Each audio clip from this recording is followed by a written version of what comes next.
안녕하세요. 양성환 과장입니다. 저번 영상에서는 그 CAD 도면을 가지고 스케치업으로 3D를 올리는 방법, 그리고 콘크리트와 거푸집 물량 산출하는 법에 대해 간략히 알아봤고요.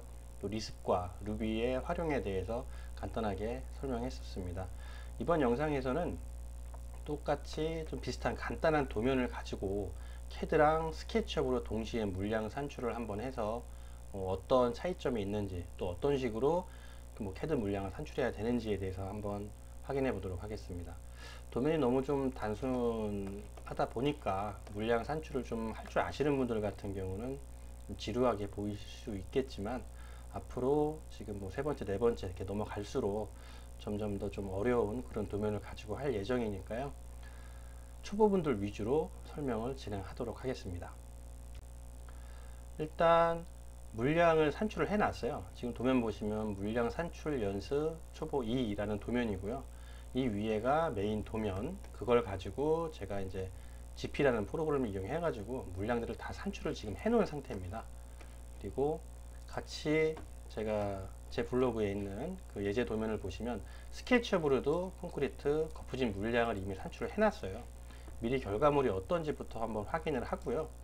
나중에 혼자서 연습하실 때는 이 아래 도면을 지워버리시고 이 위에 있는 도면만 가지고 직접 CAD로 물량을 산출해 보신 다음에 이 제가 산출한 값이랑 어떤 차이가 있는지 그런 것들을 한번 확인하셔가지고, 아, 이런 부분을 놓쳤구나, 아니면 이런 부분을 좀 잘못 뽑았구나 라는 것들을 스스로 확인하는 시간을 가지시면 좀 유용할 것 같습니다.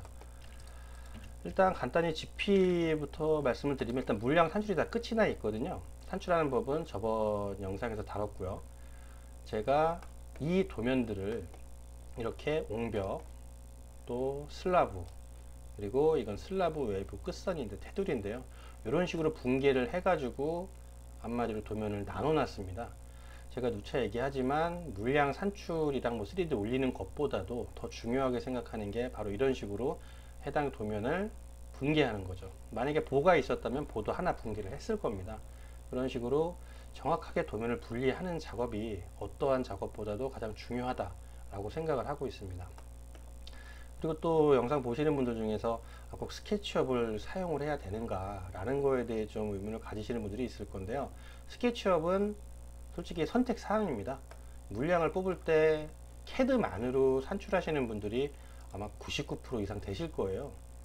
근데 굳이 제가 스케치업을 같이 하는 이유는, 초보분들 같은 경우는 이 도면을 보고 입체적으로 머릿속에 잘 떠오르지 않기 때문에 이거를 같이 보여드리면서 이제 이해를 돕기 위해 하는 것 뿐인 거지, 만약에 이 도면만 가지고도 뭐 충분히 뭐 건물의 모양을 이제 판단할 수 있으신 분들은 뭐 CAD 리습만 가지고도 물량을 산출하시면 되는 겁니다. 자, 일단 GP에 대해서 간단히 말씀을 드리면, 지금 여기서부터 여기까지 물량을 산출해 놓은 거거든요. 이 표 그리기라는 거를 누르게 되면 원하는 부분, 제가 뭐 전체를 다 선택을 해도 되고요. 전체를 다 선택해서 엔터, 이쪽에 왼쪽 클릭을 하게 되면 총 물량이 658이다 라고 나오게 됩니다. 만약에 제가 뭐 이 한 도면마다의 물량을 이제 메모하고 싶으면 요거 하나를 선택하고 이런 식으로, 이거 하나를 선택하고 이런 식으로 이렇게 해가지고 뭐 엑셀에 만들 때도 뭐 기초의 뭐 옹벽 105, 1층의 옹벽 246 이런 식으로 좀 디테일하게 만들어 줄 수도 있는 거고요. 그리고 요 엑셀로 내보내기라는 버튼을 클릭을 하고 그 상태에서 아까랑 똑같이 표 그리기라는 것을 선택을 하시게 되면 지금 엑셀이 자동으로 실행이 됐죠. 이곳에 105.2라는 물량이 써짐과 동시에 엑셀에도 그 동일한 산출서가 들어가게 되는 겁니다. 지금 내용은 뭐 여기 보시는 것과 같이 동일한 내용입니다. 이게 산출서가 왜 필요하냐라고 생각하시는 분도 계시겠지만, 이제 저희가 물량을 뽑는 이유는 뭐 팀에게 뭐 물량을 주기 위함도 있고 원청에 기성 청구를 하기 위함도 있는데요. 뭐 스케치업으로 물량을 뽑았다고 해서 선택 같은 재질 총 물량이 659제곱미터로 나오는데요. 그냥 이걸 가지고 가가지고 659m라고 저희가 기성 청구를 하게 되면 원청에서는 인정을 안 해주는 거죠. 어떻게 해서 659가 나왔는지에 대한 이력이 없기 때문이에요. 이 도면을 주면서 알아서 봐라. 그쪽에서 스케치업을 또 못할 수도 있단 말이에요. 그럼 이걸 가지고 아 이게 659구나 라는 거를 확인할 수가 없죠. 그래서 표 그리기 전체 선택, 그러면 쫙 해가지고 내려가게 됩니다. 지금 이게 어떤 의미냐면요, 만약에 가까이 들어가게 되면 월 3694, 월 3694라는 이 넘버링에 대한 물량은 길이는 14m에 높이는 0.7m 해서 9.8제곱미터입니다 라는 게 표현이 되는 거예요. 이거를 가지고 아 그럼 확인을 해보겠다 해서 이거를 더블 클릭을 해보면 9.8 똑같죠? 9.8 같습니다. 아 이렇게 도면에 넘버링을 해주고 이거에 대한 산출서를 엑셀로 이렇게 같이 세트로 제출을 해 주셔야지만 일반적으로 대부분의 요청들이 인정을 해 주거든요. 뭐 넘버링을 굳이 안 하고 뭐 총 물량만 가져가도 뭐 될 수도 있겠지만, 일단 원칙은 이런 식으로 넘버링과 도면의 번호 확인할 수 있게, 한마디로 확인을 할 수 있게 산출서가 들어가야지만 인정을 해준다. 이렇게 보시면 될 것 같습니다. 자, 그러면 제가 미리 산출해 놓은 물량을 한번 봐볼게요. 지금 제가 쭉 이걸 드래그 했을 때 전체 물량이 658.83이 나왔었습니다. 자, 미리 그려놓은 스케치업 가시면 이거는 레미콘 물량 확인을 위해 해놓았던 거고요. 이게 스케치업으로 다 만들어 놓고 합친 다음에 위아래 저번에 배웠던 식으로 면을 지워주게 되면 이게 거푸진 물량이 되는 거거든요. 선택해서 오른쪽 버튼 셀렉트 같은 재질 이렇게 되면 659.17 캐드로 지금 1회배 미만의 차이가 나고 있습니다. 아마 이거는 뭐 제가 뽑으면서 어디 뭐 마블이나 옆면 이런 부분들의 뭐 차이로 인해 발생된 거라고 생각을 하고요.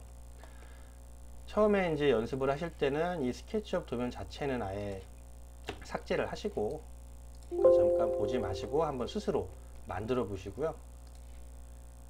캐드도 마찬가지로 이쪽 아래쪽 도면을 다 지운 상태에서 이것만 가지고 한번 직접 물량을 산출해 보시길 바라겠습니다.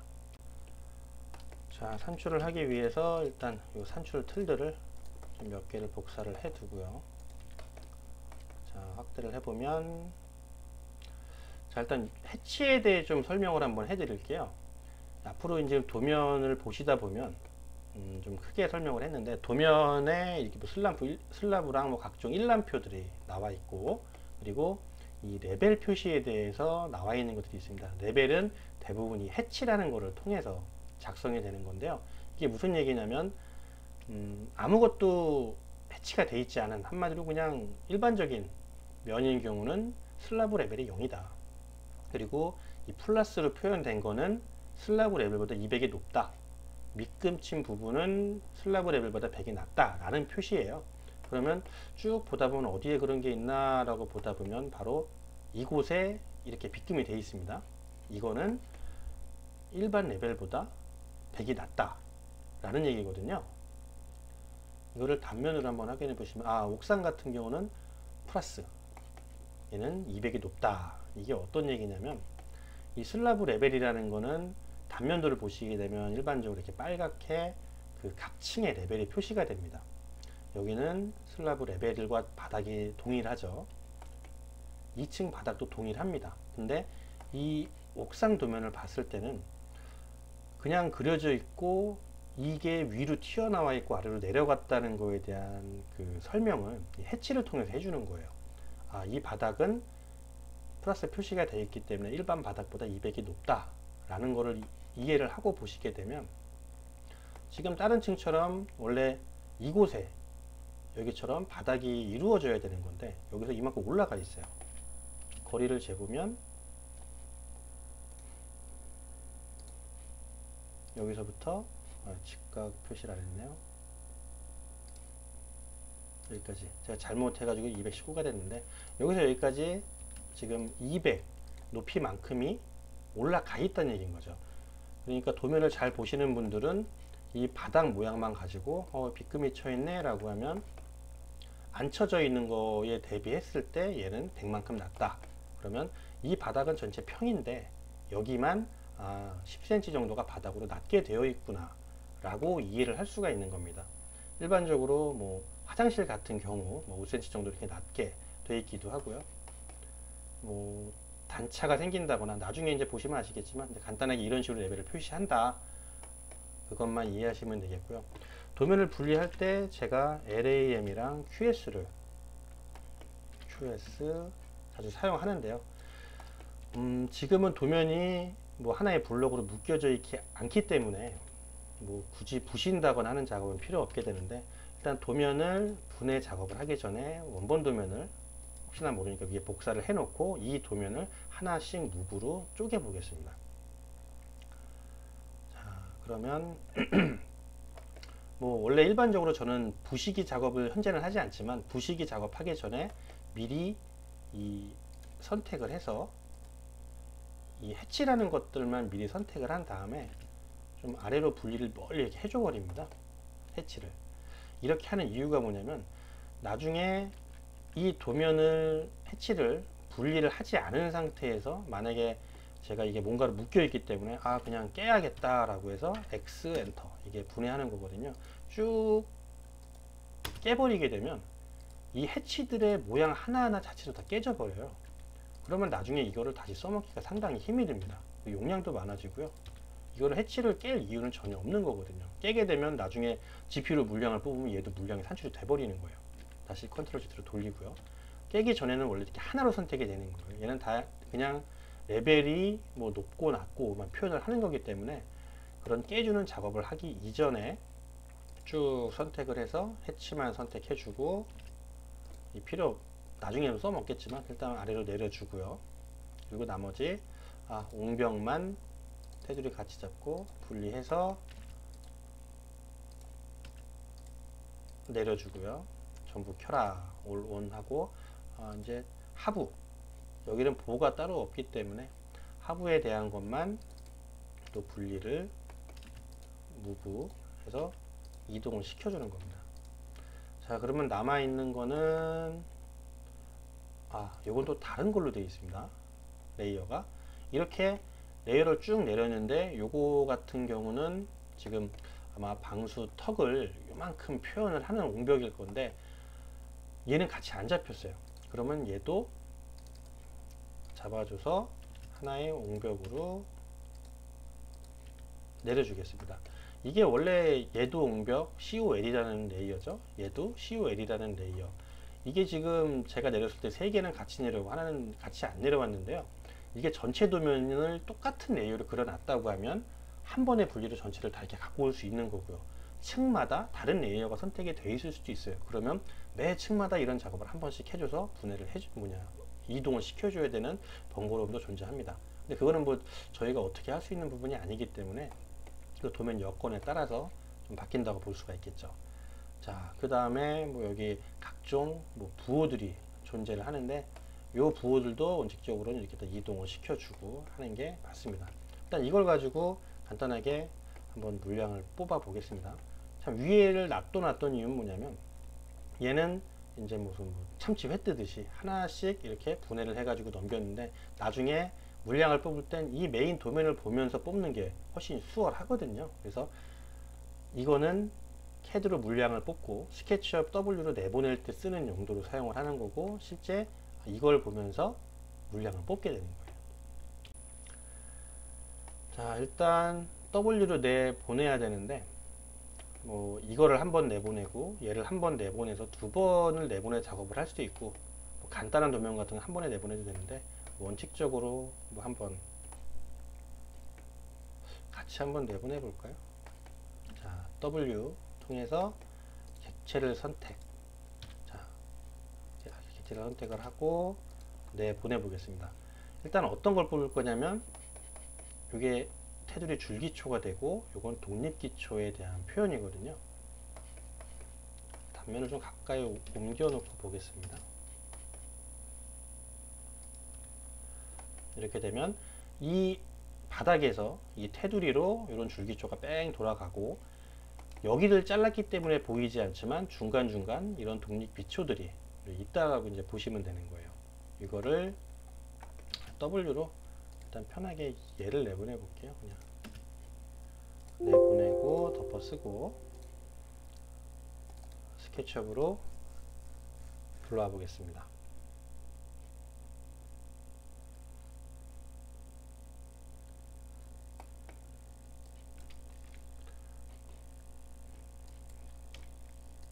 파일, 임포트, 세블러 갖고 오면 기계적으로 일단 작업을 위해서 위로 살짝 빼놓고 작업을 할게요. 이쪽에 계속 도면이 로드되기 때문에 그냥 기계적으로 당연히 부셔주고요.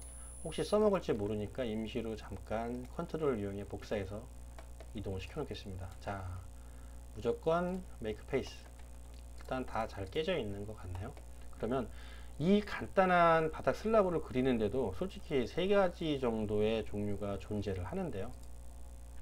뭐 이렇게 좀 불편하겠지만 이런 거 메이크 페이스. 어떤 얘기냐면 이 단면을 봤을 때 얘를 그리는 것도 이렇게 잘라서 밑면만 그릴지 아니면 이 높이까지 그릴지 그거를 본인이 정하셔야 되는데, 뭐 어떻게 하든 간에 결과물은 같아서 큰 상관은 없지만 저는 되도록이면 이 수직 부재는 위의 면까지 올려서 뽑는 거를 좀 추천드리는 겁니다. 그리고 이 수평 부재는 뭐 요 안에 이렇게 뽑게 되겠죠. 먼저 뽑고 이 안을 그려준다던가 아니면 좀 넘어가서 여기까지 통으로 그려줘도 상관없어요. 이게 겹쳐도 크게 문제될 거는 없습니다. 그러면 일단 이거를 높게 한번 뽑아 볼게요. 자, 높게 뽑으려면 이 라인이죠. 이 라인의 높이가 도대체 얼마가 되느냐라고 DI를 쳐보면 1200입니다. 자, BST 기초 1200. 요것도 알려드릴게요. 처음에 이거를 실행했을 때 지금 파란색으로 그려졌는데 뭐 별도의 설정을 만질 수도 있겠는데 저는 그걸 잘 못 찾았어요. 컨트롤 Z로 뒤로 돌려준 다음에 다시 1200을 그리면 검은색, 다시 컨트롤 Z 2번 누르고 다시 원하는 색깔이 나오게 되면 그때 그걸 그려주시면 돼요. 이때부터 그리는 건 계속 이 하늘색으로 나오게 되실 거예요. 자, 1200을 이렇게 그렸죠. 줄기초를 그렸습니다. 여기까지가 이제 그려지게 된 건데 여기를 안통으로 그려도 되고 아까처럼 이 끝까지 해서 그려도 상관은 없습니다. 자, 만약에 앞만 그린다고 하면 요거를 눌러서 요 내부의 높이는 뭐 제가 좀 그리면서 뭘 좀 잘못 그린 것 같아요. 살짝씩 차이가 나네요. 이게 500입니다.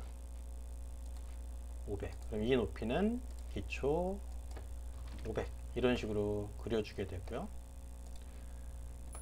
이 F1이라는 게 이제 F가 푸팅, 기초란 뜻인데 F는 뭘 얘기하냐면 여기 또 일란표가 있습니다. MF1은 두께가 500이다. F1은 두께가 1000이다 라고 나와 있죠. 그러면 F1은 1000, 이거는 500이라는 얘기입니다. 얘는 내가 500을 만들어 줬고요. 이 4개는 컨트롤로 4개 선택한 다음에 1000이 되겠네요. 이렇게 되면 이런 식의 기초가 된다는 걸 알 수 있습니다. 지금 다 서로 하나도 겹쳐 있지는 않습니다. 이렇게 그려도 되시고요. 만약에 아까처럼 일단 이런 기초를 그리고 이거 자체를 중복되게 500을 그려서 이런 식으로 중복되게 만들어 주고요. 나중에 요거를 또 겹치게 이렇게 그려줘도 상관은 없습니다. 지금 보시기에 이거는 딱 이렇게 지워보면 속이 벼이게 서로 겹치지 않게 그려져 놓은 거고요. 얘는 전부 겹쳐 있죠. 이 바닥도 크게 뽑았고 여기서 이만큼이 겹쳐 있는 거고 줄기초랑 얘도 여기 면까지 이렇게 단면을 잘라 보는 건데요. 이렇게 들어가 보면 이런 식으로 이쪽 부분이 서로 겹쳐 있게 되는 거예요. 이렇게 중복되게 그려도 크게 상관은 없습니다. 그때 아셨듯이 뭐 이런 도면들을 다 만약에 나중에 합치는 작업을 한다 라고 했을 때는 또 둘의 거푸집이나 콘크리트 물량은 동일하게 되거든요. 다시 컨트롤 Z로 돌렸습니다. 근데 제가 아까 얘기했듯이 이 위에 높이까지 되도록 수직재는 쳐서 그려라, 옹벽도 여기까지 올려서 높게 그려라 라고 하는 이유는, 이렇게 그려야지만 위에서 봤을 때 아래면이 이렇게 보이게 된다는 거예요. 근데 이렇게 그리지 않고 만약에 정말 정확하게 그렸다고 해가지고, 이거를 일단 뭐 이렇게 그렸다고 해볼게요. 만약에 뭐 아래면만큼 이렇게 그리면 위에서 봤을 때 아래에 도대체 무슨 도면이 어떻게 그리는지 알 수가 없어요. 뒤집어 봐야지만 이게 보이는 거죠. 흡사 이것들을 전부 합쳤을 때, 합치게 되면 위에서는 도대체 어떤 모양의 아래 기초가 있는지 알 수가 없어요. 작업이 굉장히 힘듭니다. 그렇기 때문에 뭐 이렇게 그리든 이렇게 크게 상관은 없어요. 다만 아래 선들이 확인되게끔만 높게 그려줘라 라는 이런 얘기입니다. 자, 그럼 이렇게 그렸으면 요거에 대한 뭐 물량을 뽑게 되면, 요거는 그렇게 어렵지 않아요. 원래 합치고 뭐 하면은 콘크리트 물량이 나오고, 여기서 저번에 그 영상에서 봤듯이 윗면, 밑면 뭐 이렇게 지워주고 아랫면 이렇게 지워주고 하면 이 전체 물량이, 밑면도 지워야죠. 흙이기 때문에 지워주면, 여기서 셀렉트 빠르게 해볼게요. 같은 재질을 하게 되면 135.2 제곱미터구나 라고 나오게 되는데, 컨트롤 Z로 돌려줘서 굳이 지금은 그런 작업을 해보지 않고, 제가 아까 지워버렸네요.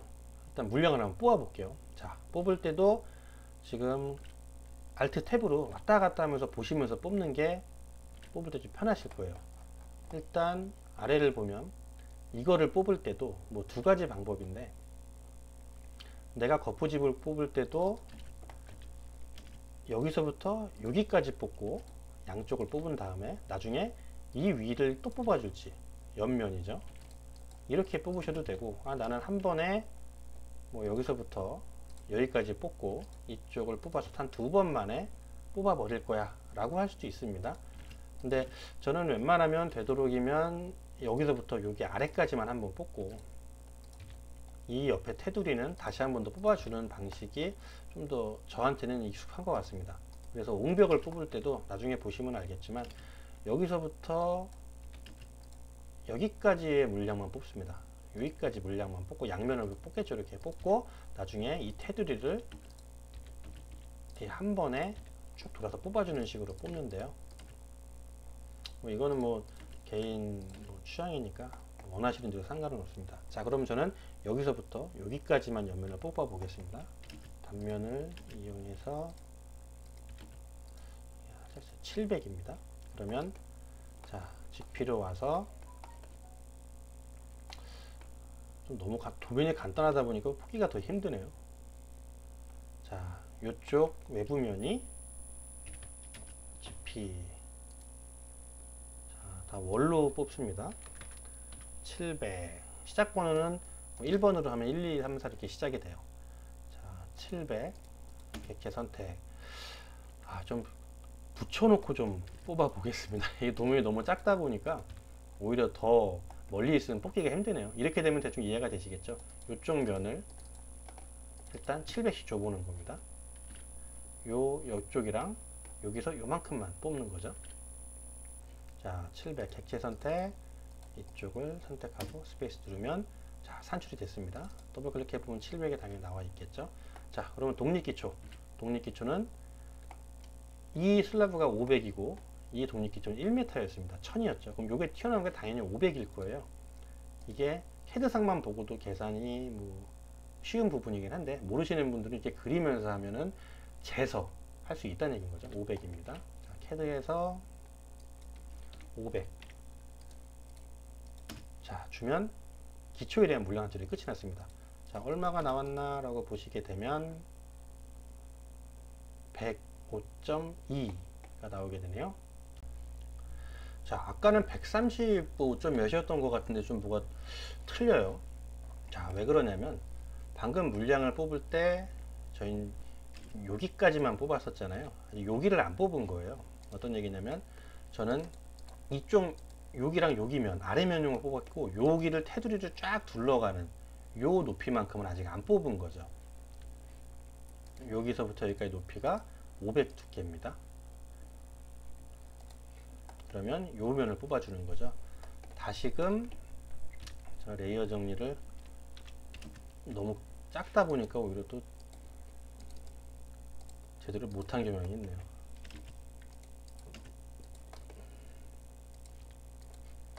자, 테두리를 한번 더 뽑아줘야 되는 거예요. GP를 이용해서 객체 선택하게 되면 이 테두리도 500 높이를 한번 둘러주게 되는 겁니다. 한마디로 여기까지 뽑았으니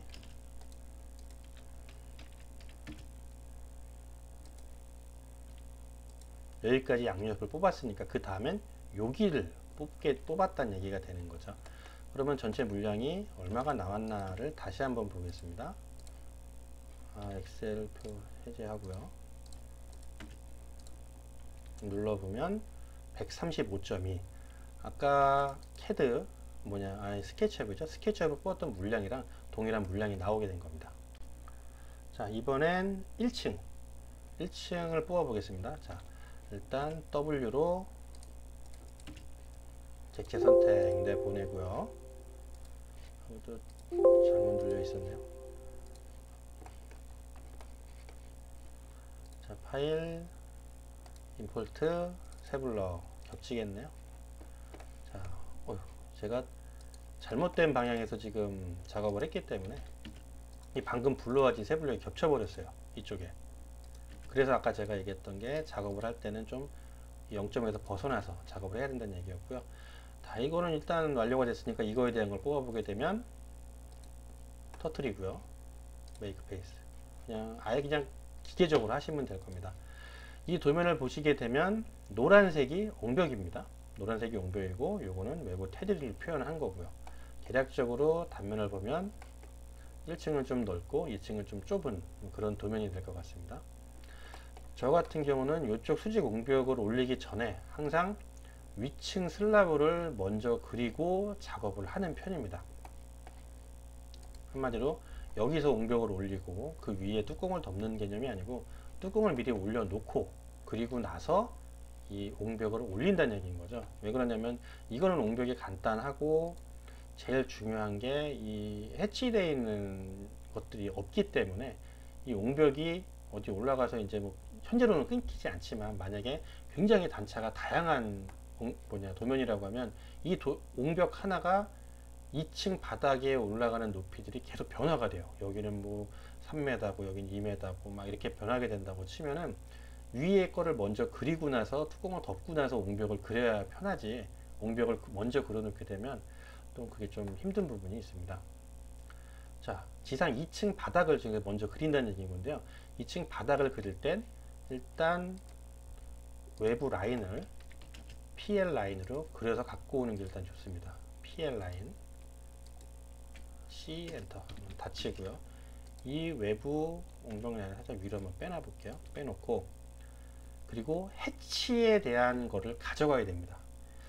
왜 해치를 가져가냐면 이거에 대한 게 레벨이 차이가 난다는 거예요. 한마디로 슬라브를 네모나게 다 가져가게 되면 여기는 지금 10cm가 낮게 그려줘야 되는데 그냥 이건 통으로 그려지게 되는 거예요. 그래서 항상 외부 테두리 라인과 그리고 해치를 가져가서 작업을 해줘야 되는 거예요. 해치도 이건 해치에 대한 라인을 별도로 이렇게 그려주시면 됩니다. 물론 리습을 통해서 해치 라인을 한 방에 그리는 리습이 있어요. 근데 지금은 뭐 간단한 거니까 재래식으로 그렸습니다. 이게 바로 슬라브의 모양이 되는 거예요. 외부 테두리 그리고 이 해치 외곽선 이걸 가져가야지만 정확한 슬라브를 그릴 수가 있습니다. 만약에 이 아래가 이렇게 이렇게 뚫려 있고 X 표시가 돼서 이거 오픈이다 뚫려 있을 수 있거든요. 그러면 오픈구에 대한 자료도 위로 가져가야 되는 겁니다. 요거는 뭐 간단한 도면이니까 그럼 다음 도면 때 설명을 한번 드릴게요.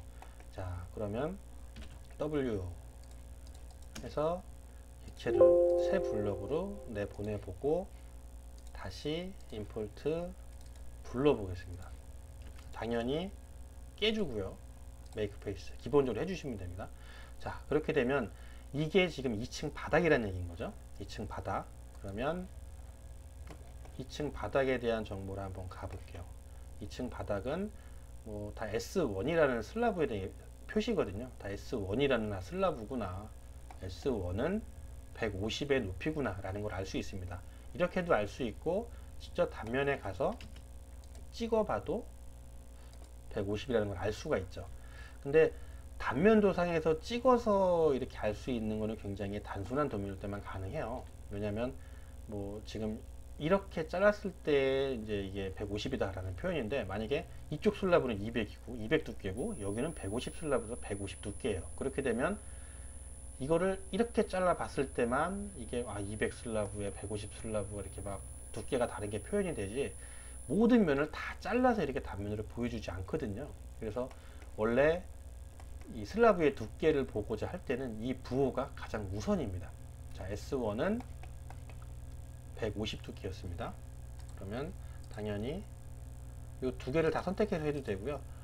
위에 외곽 슬라브 150 엔터.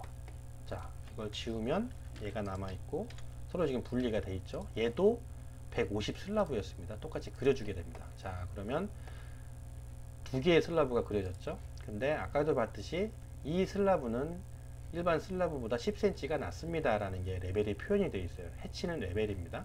그럼 가서 이 슬라브가 이동한다, 아무데나 선택을 하시고요. 아래쪽으로 내리면 자동으로 아래를 잡아집니다. 만약에 좀 복잡한 도면에서 자꾸 옆에 아래 간섭이 된다 하면은 화살표 키 위 혹은 아래 키를 누르시면 아무리 마우스가 가도 무조건 위 아래로만 움직여요. 아래쪽 방향으로 쭉 그냥 방향만 준 상태에서 100 엔터 치게 되면 한마디로 슬라브가 이런 식으로 형성이 됐다라는 얘기입니다. 이게 이 캐드의 이 해치의 의미가 되겠습니다. 지금은 뭐 크게, 만약에 뭐 해치가 이렇게 크게 차이가 안 나지만 만약에 해치가 900 내려서 이렇게 차이가 날 수도 있어요. 실제로 그렇게 되면 이 도면에선 표현이 안 됐지만 여기가 낭떠러지고 공간에 이렇게 호응에 떠 있을 수는 없어요.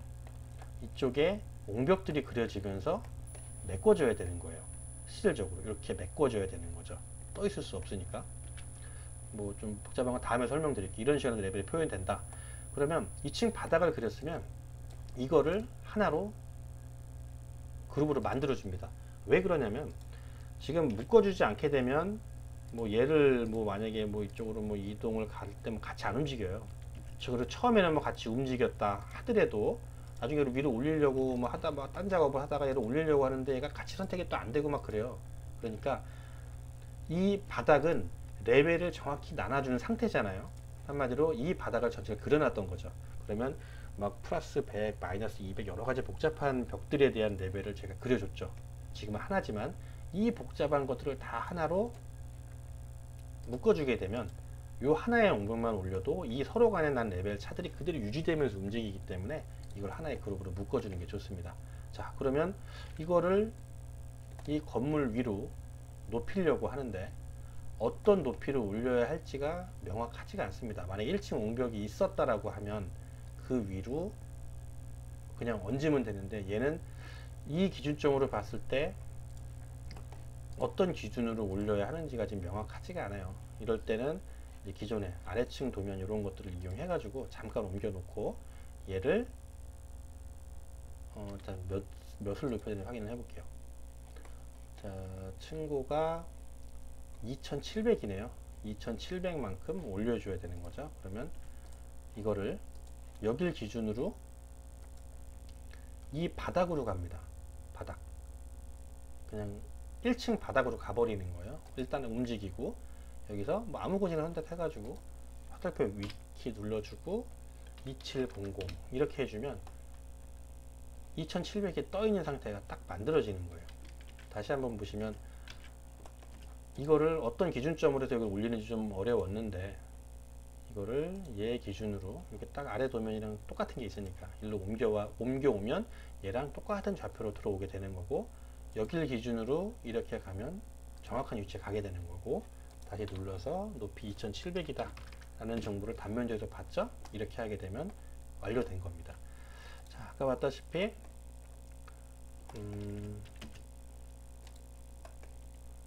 저는 일단 기초를 그렸고요. 그리고 슬라브를 먼저 그렸습니다. 이런 식으로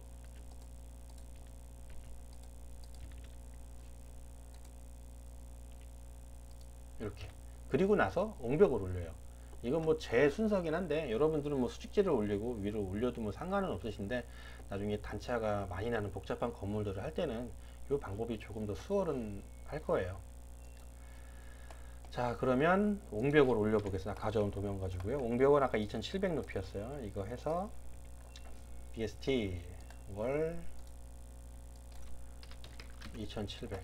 자, 이것도 하나씩 가지고 다니기 좀 귀찮으니까 하나로 그룹으로 만들어 줄게요. 얘를 일로 이동할 때는 어떻게 이동하냐면 또 바닥에 또 기준점이 있으니까 왼쪽 기준으로 가볼까요?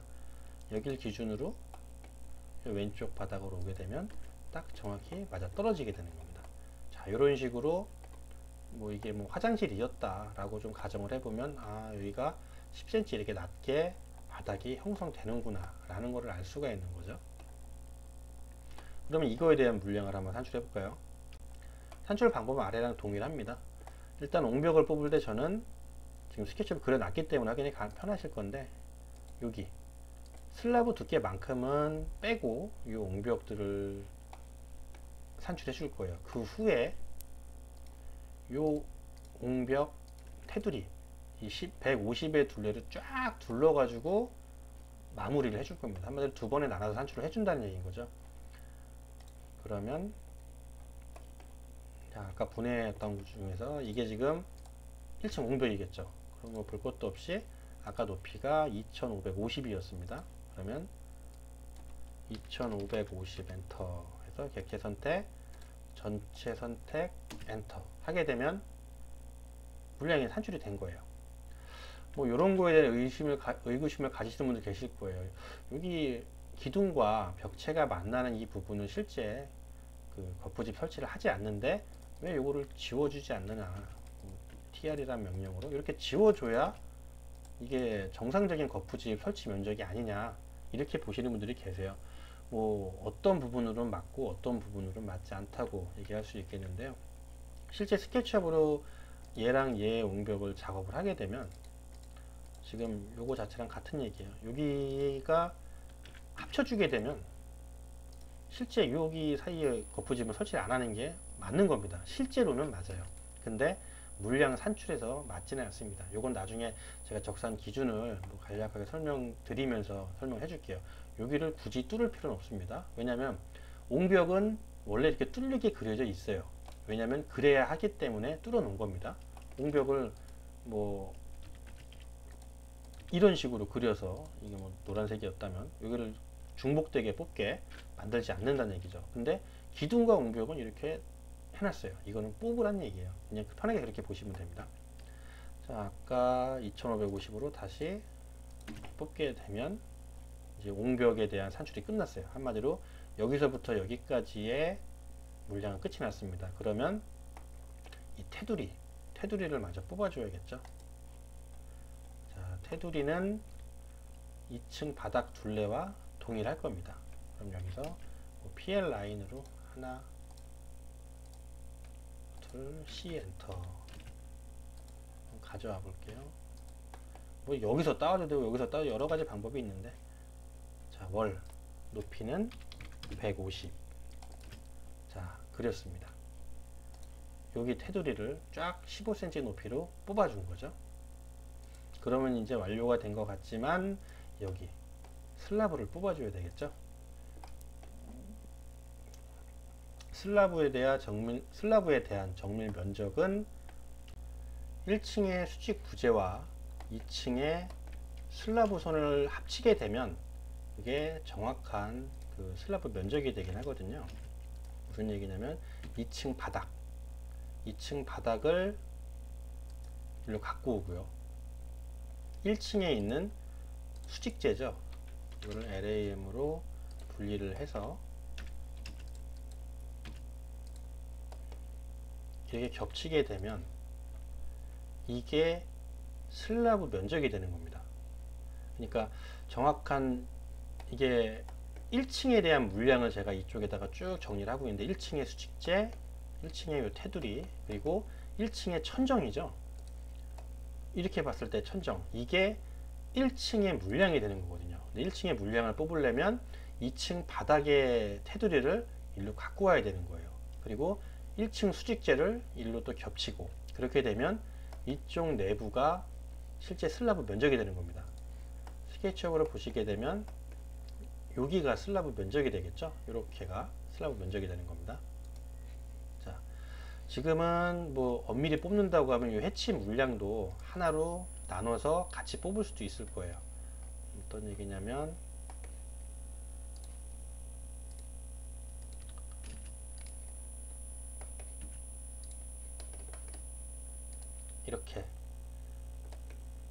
이렇게 슬라브 하나, 이렇게 슬라브 하나, 다른 뭐 단차가 있기 때문에 이렇게 따로 나눠서 구해주는 게 이제 뭐 정확한 방법이긴 합니다.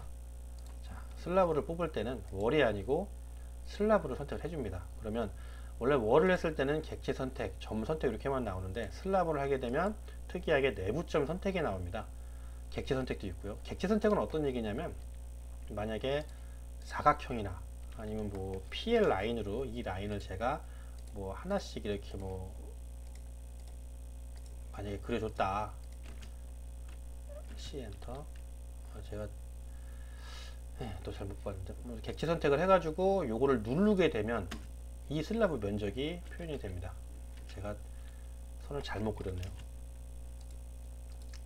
그냥 이렇게만 그려볼게요. 이렇게 PL 라인으로 하나의 객체를 만들었다. 폐쇄되어 있는. 그러면 객체 선택 슬라브 엔터 누르게 되면 자동으로 외곽 라인을 한 번 더 두껍게 그리면서 이 면적을 산출하게 되죠. 2.52 제곱미터가 되겠네요. 근데 보통 이렇게 PL 라인 하나 다 그리는 것이 굉장히 좀 귀찮습니다. 그래서 내부점이라는 게 있어요. 내부점 오게 되면 기본적으로 저기 뭐냐 계속 그리게 잡히거든요. 혹시 F3을 눌러서 이걸 비활성화 해주면 잡히지가 않아요. 이 내부점을 선택해주면 자동으로 이 PL 라인을 그리게 되는 건데 폐쇄되어 있게. 만약에 이게 안 그려지고 에러가 났다면 어딘가 하나가 뭐 이렇게 열려 있다. 이렇게 뭐 다 닫히지 않은 상태다라고 하면 내부점을 선택한다고 하면 뭐 이렇게 뭐 여기 이상하다라고 표현을 해주는 거예요. 컨트롤 Z로 다시 돌리겠습니다. 복잡한 건물 같은 경우는 중간중간 뭐 이렇게 임의로 뭐 끊어줄 수도 있습니다. 이렇게 되면 내부점 선택 F3 눌러서 코너 안 잡히게 해주고요. 한 번, 두 번, 세 번, 얘도 네 번 이런 식으로 하게 되면 지금 딱 갇혀있는 면만큼만 이렇게 그려지게 되는 거죠. 여기는 간단하니까 뭐 굳이 나누지 않고 내부점 선택 F3 눌러 취소해주고 여기 한 번에 뽑고 두 번 나눠 뽑고 이렇게 슬라브 면적을 뽑을 수가 있는 겁니다. 자, 뽑은 물량을 뭐 중간에 확인해 보면 1층만 전체 선택해서 이곳에 눌러보게 되면 341 현재 이렇게 뽑혀 있네요. 이런 식으로 물량 산출이 가능하고요. 뭐 2층도 마찬가지입니다. 2층을 보게 되면 자, 높이가 지금 위에를 먼저 그린다 그랬죠. 2층을 그릴 때 2층 수직재를 저는 먼저 그리지 않고 옥상 바닥을 먼저 그립니다. 상부층 바닥을 먼저 그리는 거죠. 그렇게 되면 일단 위에서 이 테두리 옹벽 라인을 가져오겠습니다. 하나로 이쁘게 그려져 있네요.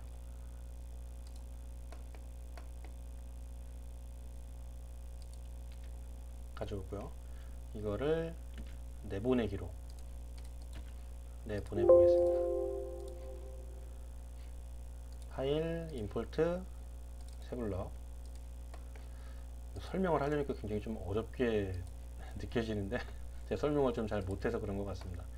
자, 이 용벽에 대해서 슬라브에 대해서 어떤 슬라브냐, 이것도 S1 슬라브네요.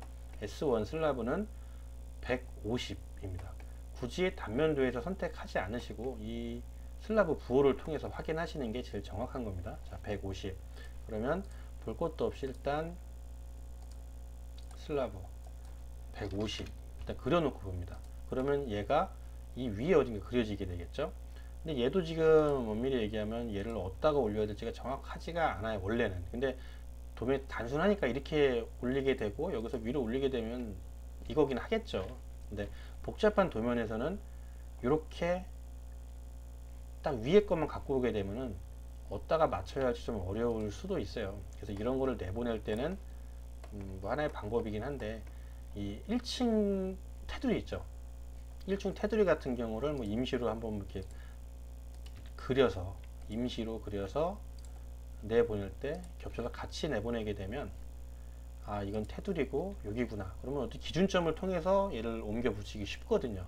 근데 이거야 뭐 참 간단하기 때문에 얘만 갖고 와도 올리는데 문제는 없습니다. 자, 그러면 붙여놓고 얼마의 높이를 올릴 것인가 라고 봐야 되는데, 원래는 여기에 붙여놓고 2500만큼만 원래 올리면 되는 거예요. 그렇죠? 원래는 그렇습니다. 2500만큼 올린다. 자, 그럼 얘를 이렇게 맞춰 놓고요. 아무 곳이나 선택해서 키보드 위로 올리고 2500만큼 올리겠습니다. 자, 끝난 게 아니죠. 딱 봤더니만 얘는 그 슬라브 레벨에서 200이 더 높답니다. 지금은 도면이 간단하니까 여기서 그냥 2700이라는 거를 눈으로도 확인이 좀 가능하기는 해요. 여기서부터 여기까지가 2700이다. 근데 저는 여기서부터 일단 슬라브 레벨까지만 올리고 여기서 200만큼을 한 번 더 올려주는 작업을 가는 거예요. 그런 이유는 이 현재는 레벨이 단순하기 때문에 한 번에 2700이라는 걸 알 수 있겠지만 다른 도면에서는 그거를 확인하기가 쉽지 않거든요. 원하는 만큼 일단 2500만큼 올려주고, 지금 2500만큼 올려준 거죠. 여기서 해치를 봤을 때 200만큼 더 올려야 된다 라는 표시예요, 이게.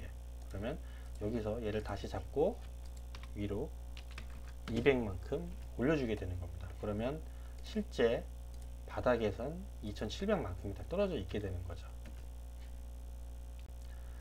자, 위쪽을 그렸으면 이제 여기 수직재를 그려줄 차례입니다. 수직재는 당연히 2700 높이까지 그려주면 될 거예요. 될 건데, 자, 그럼 2층의 옹벽을 한번 내보내 보겠습니다. 2층의 옹벽, 얘만 RAM 분리 해서 move, 를 빼놓은 게 있네요. 겹치게 갖고 왔네요. 다시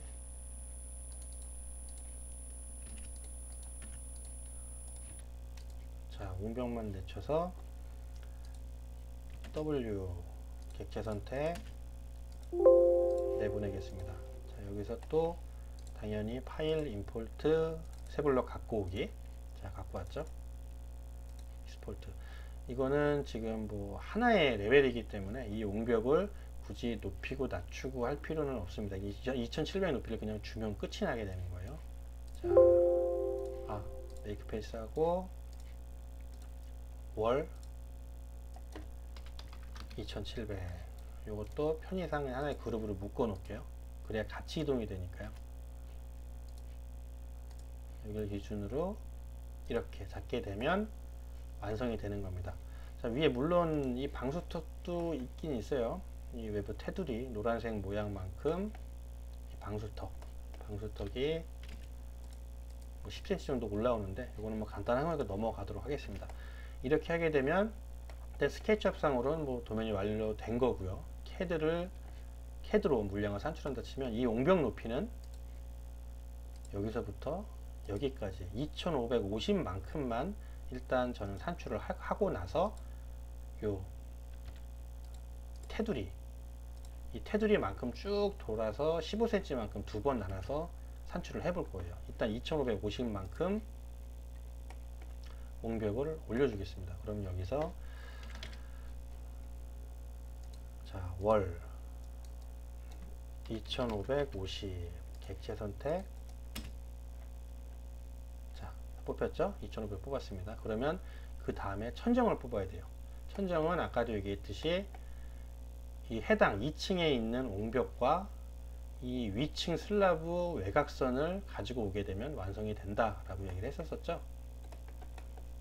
자, 슬라브를 뽑으려면 이럴 때 뭐 LAM을 이용을 해도 됩니다. 어떤 얘기냐면 위에서 도면을 갖고 와도 되지만 기존 여기 도면이 있으니까 잠깐 얘와 이 하얀색을 잠깐 좀 비활성화 돼 있어라 이렇게 해놓고 이렇게 복사를 하고 다시 키는 거죠. 자, 그러면 여기 슬라브는 요 면적일 겁니다. 단순하죠. 그러면 GP 슬라브 내부점 내부를 클릭해 줍니다. 그러면 슬라브 산출이 완료된 겁니다. 요 스케치업에서 봐도 딱 요 모양만큼만 슬라브가 설치된 거죠. 이 옹벽이랑 겹치는 그런 부분들은 당연히 산출이 안 돼야 되겠죠. 자, 이제 뭐 방수턱까지 그려주게 되면 실제 물량 산출은 끝이 난 거고요. 제가 영상 초반에 다 그려놓은 저기 뭐냐 CAD 도면 그리고 스케치업 도면을 비교를 했었어요. 이걸 다 합치게 되면 뭐그 도면과 동일한 상태가 될 겁니다. 물론 방수턱을 안 했기 때문에 좀 더 틀리겠지만 여러분들도 일단 이 영상을 다 보신 다음에는 직접 다 지운 다음에 이 아무것도 없는 상태에서 도면을 분리해 가면서 이제 스케치업이랑 아니면 뭐 CAD만으로도 한번 물량을 뽑아 보시고 실제 전체 제가 뽑은 물량이랑 어떤 차이가 있는지 놓친 부분이 없는지 어떤 게 잘못됐는지 한번 체크해 보는 시간을 가지시면 유용할 것 같습니다. 잠깐 돌려보면 당연히 없다라고 생각을 하고요. 똑같이 지금 솔직히 저 스케치업을 그리는 거는 뭐 스케치업을 좀 알고 싶어 하시는 분들 때문에 저도 같이 진행을 하는 건데 아까도 말씀드렸다시피 뭐 이거는 그냥 여담으로 하는 얘기들인데 굳이 뭐 그리지 않아도 상관은 없어요. 뭐 간단하든 복잡한 도면이든 지금까지 다 CAD 도면만으로 산출을 다 해왔기 때문에 저거는 단순히 이제 이해를 돕기 위해 그리는 거고요. 실제 그 물량을 뽑으면서 가장 힘든 부분이 뭐냐면 제가 이렇게 물량을 뽑아 놓고도 과연 이 물량이 맞는 물량인지 아닌 물량인지 어디 정답을 맞춰 볼 곳이 없어요. 그렇기 때문에 물량 산출이 좀 어렵고 좀 자신이 없어 하는 부분이 있을 수밖에 없는 거예요. 뭐 수학 문제를 푼다고 하면 이걸 잘 풀었는지 잘못 풀었는지 답을 맞춰 볼 수가 있는데 제가 물량을 뽑아 놓고서 어디 비교할 곳이 없기 때문에 그때도 한번 얘기했지만 이렇게 막 선들이 막 몇 개씩 막 겹쳐 이렇게 있는데 생각 없이 GP로 그냥 쭉 뽑았는데 지금 슬랍으로 뽑아서 그런데 생각 없이 객체를 했는데 막 3개씩 3배가 뽑힌 거죠. 이렇게 실수를 한다거나 이런 거를 찾지 못하게 되면 내가 뽑은 물량 자체가 잘못된 뭔가 방향을 지시할 수가 있게 되는 거예요.